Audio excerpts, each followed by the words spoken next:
Hashtag Vince McMahon has last touch. Now, I've said this for the last couple of years. I said this 2, 3 years ago that Vince McMahon has lost touch. I said this maybe 5, 6 years ago that Vince McMahon has lost touch. And once you lose touch of, a business or a product, then you've lost people. I mean, it amazes me how the WWF/WWE used to have like 18,000, 20,000 in on pay-per-views and Raw and SmackDowns, and now you're barely, barely getting 15,000 in an arena, and that is a real shame with WWE because when you have so much talent in the WWE, like a Braun Strowman, like all these other guys, and when you push them to a point and you don't go all the way, then what was the actual goal behind all this? And I'll talk about that later on in the video, but I want to talk about the undercard. So the pre-show match was my boy, the Drifter, versus Apollo Crews. This is a good pre-show match here. I thought it was a good back and forth. And then we get onto the main card, Jason Jordan versus The Miz. I'm glad they went with The Miz for the win here because if they went with Jason Jordan, then I thought that would be just career suicide. That would be kind of like another Roman Reigns situation where he'll be forced down our throats, and we don't want to see that again. So I'm glad that they're slowly kind of maybe doing like a Jason Jordan heel turn at some point. So I like that. But yeah, Miz retaining here was good. And then later on in the night, we had Miz and Kurt Angle have a segment, so it looks like that Miz and Roman Reigns are going to start feuding tomorrow night on Raw. And then we had what was it next? Oh yeah, then we had Bray Wyatt versus Finn Balor. The Battle of Face Paint, and I've got to say I didn't care about this match. This was solid at best. I didn't care about it. This was one of the least matches I didn't care for. Finn Balor gets the win. I mean, can we please end the feud now that Bray Wyatt has been beaten by the Demon Finn Balor and normal boring Finn Balor? Can we please end this damn feud? We should have ended at SummerSlam. We didn't need to carry it on at No Mercy. It was just dumb and it was just wasting time. And then we get onto the third match now, one of the best matches of the night, which was the tag team title match, and it was Cesaro and Sheamus, the Bar versus Dean and Seth for the tag titles.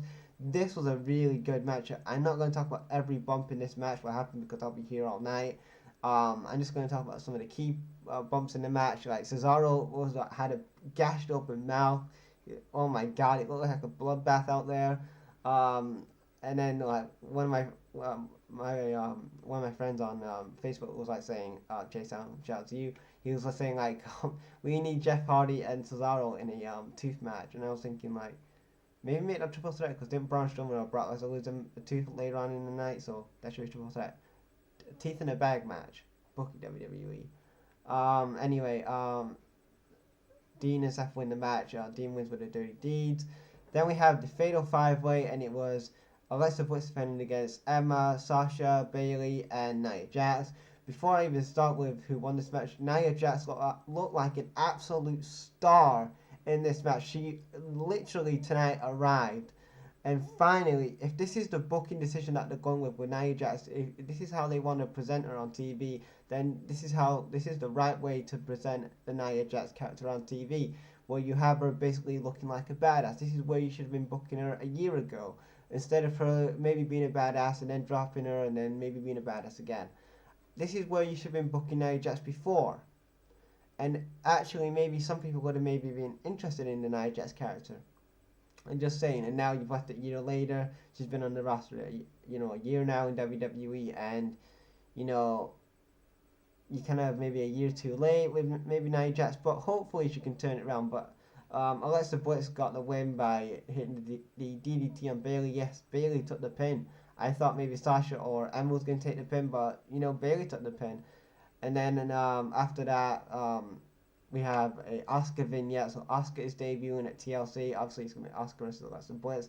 Now, I think that this is going to be the better storyline because, Alexa's the better talker than Nia Jax. I think if you want to go for wrestling, obviously Nia versus Asuka is a way better match.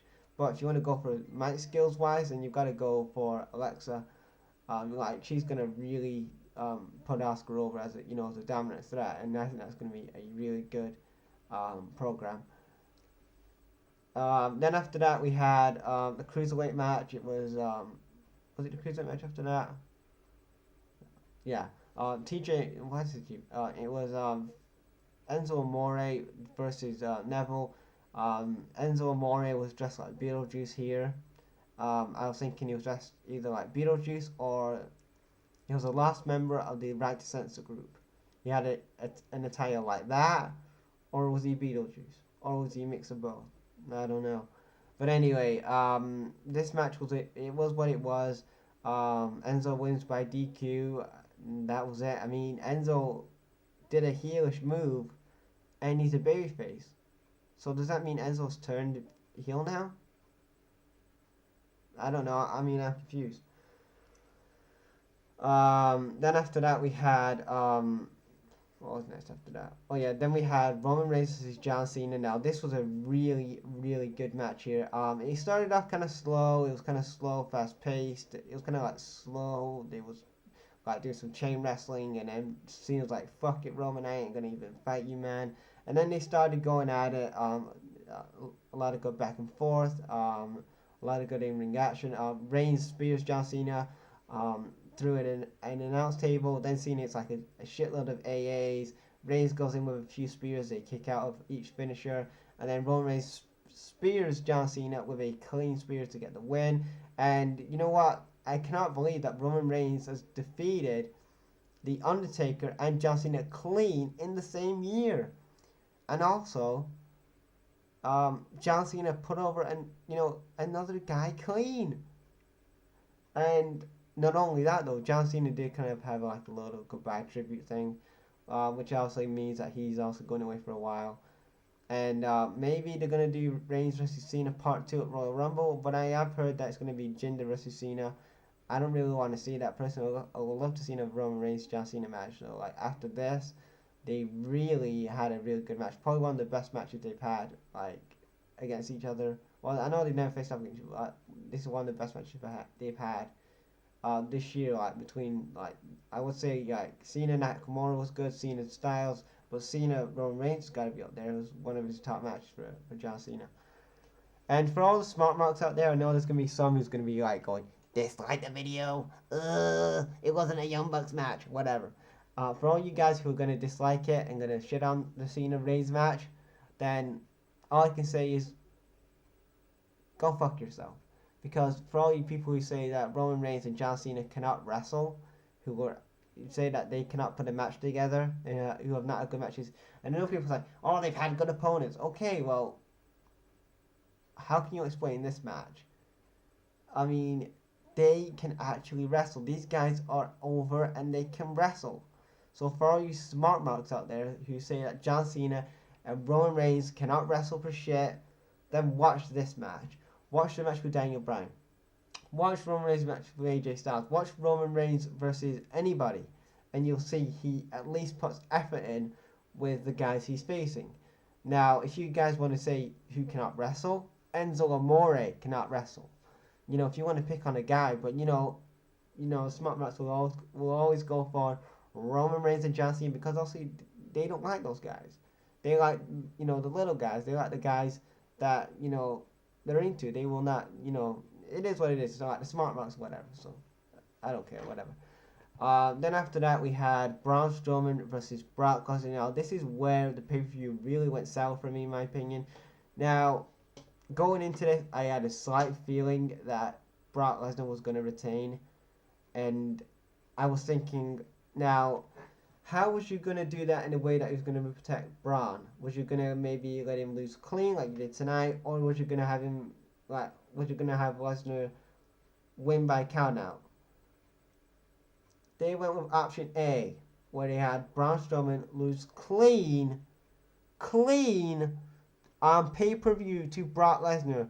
The same guy that you've been building up on the main roster for 12 months now to be the next upcoming thing in the WWE. You've hyped this guy up, Braun Strowman, as the next big star in WWE, to then just feed him to Brock Lesnar, so then Brock Lesnar can face Roman Reigns at WrestleMania 34, so Roman Reigns can get his win back. No, thank you. I do not want to see Roman Reigns versus Brock Lesnar at WrestleMania 34. I already saw it 2 years ago. Don't want to see it again. If it takes if it's taking Vince McMahon 4 WrestleManias to get Roman Reigns over, then I would have given up at the first 2 because he is not getting over as a babyface. It doesn't matter how many times Vince McMahon gets told this, he is not going to get it through his brain that Roman Reigns is not a babyface. He's better as a heel, and he's pointing you right in the face, Vince, and you refuse to actually acknowledge that Roman Reigns is money with the heel turn. But no, lo and behold, the guy that is the Universal Champion still, Brock Lesnar, you still keep the title on him. The guy that is not drawing any money. I don't see him helping with sell out Raws and SmackDowns lately. I see the Raws and SmackDowns kind of empty lately, Vince. So if Brock Lesnar was such a big draw and he was actually this big UFC star as he used to be, why is he not filling house shows? Why is he not filling Raw arenas? And I know people say they haven't built enough stars up. They have the stars. But if the guy with the title isn't actually promoting the show, then what can you do with that? I would do what anyone else would do and put it on a new guy like a Braun Strowman. Okay, he's not going to be a ratings mover or but he's going to be the guy that the fans want to see. He's the guy that you've been protecting and building up for 12, 18 months now. And at the end, there was going to have to be an end result between this. Either Braun Strowman wins the belt off Brock Lesnar, or he goes over to SmackDown, which I don't see any point in that anyway. Brock Lesnar shouldn't have won this match tonight. It was absolutely dumb decision. Braun Strowman is a full-time guy, and Brock Lesnar is the part-time guy. This is my problem with the part-time guys. This is why I do not like the part-timers in WWE, because it's never about the full-time guys. You had the full-time guys who are flying everywhere all through the year, 365 days a year, and then you have a guy like a Brock Lesnar who says, "Oh, I'll just pay me loads of money, and then I'll just retain the title. I don't care about the title or whatever like that." And then Vince is like, "You know what? It's gonna be I cut my hand there, guys, on the weekend. So if you guys can see something there, I did cut myself. But anyway, back to the rant. Vince is like, "God damn it! I'm gonna have Roman Reigns versus Brock Lesnar, and if you don't like it, then you're fired." And it's not only that though. If anybody wants to express themselves now on TV, they cannot do that anymore because Vince McMahon, being the control freak he is, had to micro control his product. He had to take Talking Smack off the air. Now I know I'll subject to you, but I heard that I heard an interview a couple months ago where Hardcore Hollywood said he said the story where there used to be a time when he was told once you've got to create, the wrestlers are going to create their own push. How can they do that when you've got the guy at the top of the food chain, Vince McMahon, the guy that runs all the decisions here and micromanages a lot of his company, and then when you have a unique concept like a Talking Smack, which would get superstars over and actually make them feel like legit stars.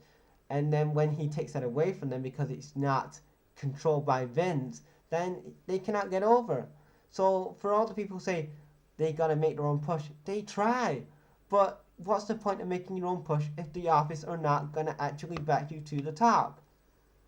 And why have you been building up Braun Strowman for 18, 12 months to then feed him to Brock Lesnar? It doesn't make any sense. Do I really want to see Brock Lesnar versus Roman Reigns? Hell no. I do not want to see that match. I mean, Brock retaining, I had it in my mind that he was going to retain, unfortunately, and the only guy that's going to get the rub here is Roman Reigns. And he is an already established guy. He does not need the title because he's already been established. He's been on the main roster 5-6 years now. He's an established guy. The guy who needed it, who should have the Universal title right now, is Braun Strowman. The guy who's been one of the MVPs of your company, especially on that Raw brand in 2017. Him and Samoa Joe have been the MVPs of that Raw brand. Now, I was okay with Joe not getting the belt, but when you actually have Braun Strowman losing clean, no count out, no nothing, you have Braun Strowman losing clean to Brock Lesnar on pay-per-view after Brock takes like, what, 3 body slams? Fuck this shit. You know what, Vince? You know what? If actually Ring of Honor can actually get some of these talents that you're actually floundering and actually wasting and actually make them as top stars, then I would be so happy and actually stick it to WWE. No wonder that there's like other people going and leaving WWE. Is there any wonder why Cody Rhodes doesn't want to come back to WWE? Is there any wonder why Johnny Mundo doesn't want to come back to WWE? Or ADR or Kenny Omega wants to come into WWE? Do you know why, Vince? Because you are so out of touch that the minute they come in there from NXT or from the main roster, or if they come back, to you guys I mentioned, then they're gonna get basically buried and fed to a Roman Reigns, fed to a Brock Lesnar, fed to a John Cena. And that is not building up new stars. Now, in the Braun Strowman case, I hope he can at least rebound from this, but where does Braun Strowman go from here? I mean, I am running out of ideas of where does Braun Strowman go from here, because Cena's now going to be gone, Reigns is now going to be feuding with Miz, Lesnar is now out of the Lesnar is going to be gone for probably till Survivor Series now. So where does Braun Strowman fit in on the Raw side of things, on the plans, if he's not the Universal Champion? Do you put him over to SmackDown and maybe save his career that way and he destroys Jinder? I don't know. But if you can make Jinder Mahal the WWE Champion, that, you know, how boring his title reign has been, but if you can make Jinder the WWE Champion, can you not make Braun Strowman a WWE Champion, the guy that has actually been relevant and actually has been built up for 18-12 months and actually can be a credible world champion instead of Jinder Mahal? Now, I'm not the biggest Jinder Mahal fan, but you've given him the belt, and I respect how they, give it to somebody different. Give it to somebody like, they've changed it to title Victor on SmackDown, but Braun Strowman is way better than Jinder Mahal on the mic. Just all around, he's way over than Jinder Mahal. Just period. And for WWE to screw the opportunity to not put the title on Braun Strowman is absolutely dumb. And I want you guys now to, after this video, to tweet Vince this video and say hashtag Vince McMahon out of touch. I want that to trend on Twitter. And then, Vince, when you wake up tomorrow or the next day or the next day after that, I want you to really think why you've lost so many fans over the years. Why are the fans leaving? Why are the fans not watching your product anymore? Why are the fans not attending your live events? Why are they not attending your Raws and SmackDowns? Why are they not getting behind the certain guys that you want to push? Why do you think that they don't like wrestling anymore? Because of the dumb decisions you've done in the past. And it's like a recycled thing all the time. It's like, doesn't matter how many times we say this in the YWIWC, Vince McMahon will never change. He will never change because there's no competition with a GFW, TNA, whatever that shit company is right now. There's no competition with Ring of Honor. There's no competition with New Japan. There's no competition anywhere for Vince. So Vince is going to stay complacent, and if he's doing good in the ratings and he's good on the USA Network and his finances are good, he ain't going to worry about nothing like that. And that is pure laziness from a guy that was a quote unquote a genius in the wrestling business. Now, I respect the hell out of Vince, but some decisions I just think, wow, what a dumb decision. What do you guys think about this pay-per-view? I know that this video is long, but I had to get a lot off my chest. And what do you guys think about this show? What do you guys think about Braun Strowman losing clean? And what do you guys think about Braun Strowman not winning the belt? Leave your thoughts down below in the comments, and I'll Check you later.